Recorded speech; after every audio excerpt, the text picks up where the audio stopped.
Hello friends, it's a rainy day and there's no better time than a rainy day to have story times. Welcome to Story Time with Mrs.Truelove. We're going to read Kate and the Beanstalk today. That's Kate and that is the Beanstalk. It's by Mary Pope Osborne. You know, she also writes the Magic Treehouse series. Little information.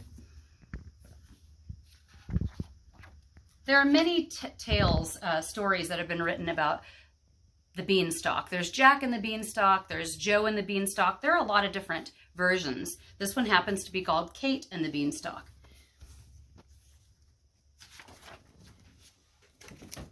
Long ago, a girl named Kate lived with her mother in a humble cottage. One day after a hard winter, Kate's mother was in despair, sad. "We are sure to die from hunger," she said, "unless we sell our only cow to get the money for food." Kate was a plucky girl who loved to help. "Don't worry," she said, giving her mother a hug. "I'll take care of everything." And she set out for market with their cow. On the way, Kate met a beggar holding a small sack. "Magic beans?" the beggar said in a creaky voice. "How extraordinary," said Kate when she saw them, for the brown beans shone like dark gold. "I don't think I can live without them." "They can be yours in exchange for your cow," said the beggar. Without another thought, Kate traded her cow for the beans and rushed home to give them to her mother. Do you guys think her mother's going to be happy that she just brought back beans? But to Kate's surprise, her poor mother was horrified. "Our only hope is gone," she cried. "Now we'll surely starve." And she tossed the beans out the window. Hungry and forlorn also mean very sad. Kate went to bed. During the night, Kate couldn't sleep. She got up and crept into the moonlit garden. She gasped, for in the darkest corner, a giant beanstalk rose into the sky. It rose higher and higher and higher still, till it disappeared behind the clouds. "Does it never end?" whispered Kate. Without waiting for morning, Kate began climbing the beanstalk. She climbed and climbed and climbed and climbed, and up and up and up. When Kate reached the top, light was creeping into the gray sky. Through a misty haze, she saw the most astonishing sight. Above the clouds was a countryside with fine woods, a crystal stream, a rolling sheep meadow, and a mighty castle. As Kate stared in wonder, the old woman hobbled out of the woods. "Hello," said Kate. "Is that castle your home?" "No, my dear," the woman replied. "It once belonged to a noble knight and his fair wife. They had a small infant and many treasures. But one day a monstrous giant came to steal from them. He killed the good man and took over his castle." "How dreadful!" "Fortunately, the knight's wife and baby were visiting in the valley," said the woman. "Afraid to return home, the grieving widow stayed below to raise her child. But alas, now they are very poor and very close to starving." "That's so sad," said Kate. "Sadder than you know, my dear." She looked deeply into Kate's eyes. "Perhaps you are the one to right the terrible wrongs that have occurred." "Me? Are you afraid?" "I don't think so. I fear nothing when I'm doing right. How can I help?" "The knight had 3 precious treasures, a hen that lays golden eggs, a bag filled with gold coins, and the most wondrous harp in all the world," said the old woman. "If you find these and return them to the knight's widow, then she and her child will not die from hunger." Kate took a deep breath. "I shall try." Kate bid farewell to the old woman, then strode across the sheep meadow. As she approached the castle, a giantess lunged into the early morning light. Giantess, that's girl giant. "Help me!" the huge woman roared. "My husband makes me cook from the cock's crow to the owl's hoot." That was funny. "Whenever I hire servants, he gobbles them up." "I'll be your servant," said Kate, "but you must hide me from the giant." Kate helped the giantess make breakfast until the sun came up. When she heard the giant coming down the hall, she trembled with fear. Her footsteps sounded like the booms of a cannon. "Hide!" whispered the giantess, and she pushed Kate into a closet. Peeking through the keyhole, Kate watched and listened. Fee, fi, fo, fummin. I smell the blood of an English woman. Be she alive or be she dead, I'll grind her bones to make my bread.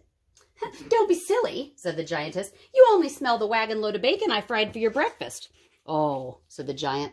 When the giant finished eating, he said, Bring me the knight's hen. The giantess brought out a small brown hen. Lay, ordered the giant, and the little hen laid a golden egg. Ha, ha, ha, I love my little stolen hen. Then he put his head down and fell asleep, snoring as loud as thunder. Ever so quietly, Kate crept out of the closet. She grabbed the hen and rushed from the castle. She ran across the sheep meadow to the beanstalk. Down and down and down she climbed and climbed and climbed until she landed kerplop in the garden. Kate sighed with relief. Oh, it's better if Mother doesn't know of the danger I've been in, she said to the hen. Stay here until I can return you to the knight's poor widow. Kate hid the hen in a bush and then slipped back inside her house. Kate knew she must disguise herself to return to the castle. That night she dressed in a wig and a beard, crept out the moonlit garden, and climbed the beanstalk again. Kate climbed and climbed and climbed, and up and up and up. Now look at Kate. Do you recognize her? It's hard to even know it's her. In the light before dawn, Kate crossed the sheep meadow and knocked on the castle door. When the giantess came out, she roared, Help me! I need a servant! The last one stole our hen and ran away!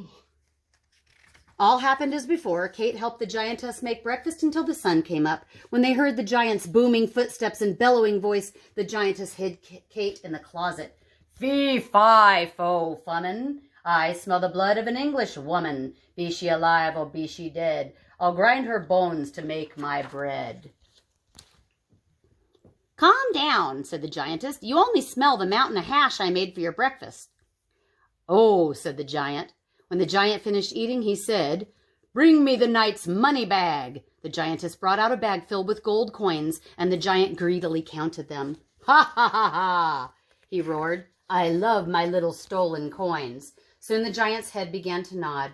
Kate watched him fall asleep. Then she crept out and grabbed the money bag. She ran out of the castle and across the sheep meadow to the beanstalk.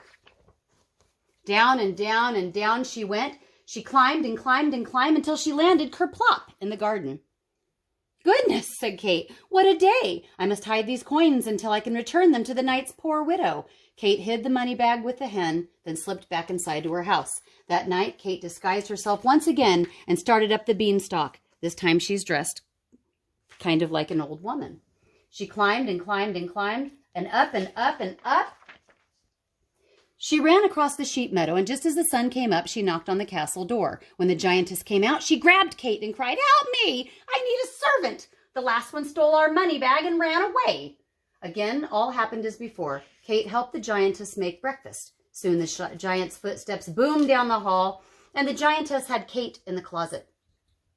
Fee, fi, fo, fummin. I smell the blood of an English woman. Be she alive or be she dead, I'll grind her bones to make my bread. You old fool, you only smell the sea of fish soup I made for your breakfast. Oh, said the giant. When the giant finished his soup, he cried, Bring me the knight's singing harp. The giantess brought out a magnificent harp, the only one of its kind in the world. The harp sparkled with diamonds and rubies, and it had strings made of gold. Sing, bellowed the giant. The harp began to sing a sad, haunting song. It sang of the past, of the noble knight, his lost wife and child, of golden days and starry nights. The harp's lovely song nearly broke Kate's heart. When the giant fell asleep, she crept out from behind the door, seized the harp, and ran away with it. But the harp was so frightened it sang high, fearful notes. Help me, help me, help me. Quiet, said Kate. I'm going to return you to the knight's poor widow. But the giant had already been awakened. He jumped up, and with a shout, he ran after Kate. Kate flew like the wind across the sheep meadow. She grabbed the beanstalk and started down with the harp, the giant fast on her heels. Down and down and down she climbed and climbed and climbed, and the giant climbed and climbed and climbed right after her. As soon as Kate's feet touched the ground, she said, Mother, bring the axe, hurry! Kate's mother ran out with the axe, and Kate grabbed it. Stand back, Mother, Kate cried. With one mighty blow, Kate chopped the beanstalk in two. Down and down it fell, down through the sky, and down fell the giant, whump, down into the garden, breaking his neck. The ground shook like an earthquake. Kate's mother took one look out and cried out in horror, "That's the giant that killed your father!" "My father?" Before her mother could answer, a fairy approached in a chariot drawn by two peacocks.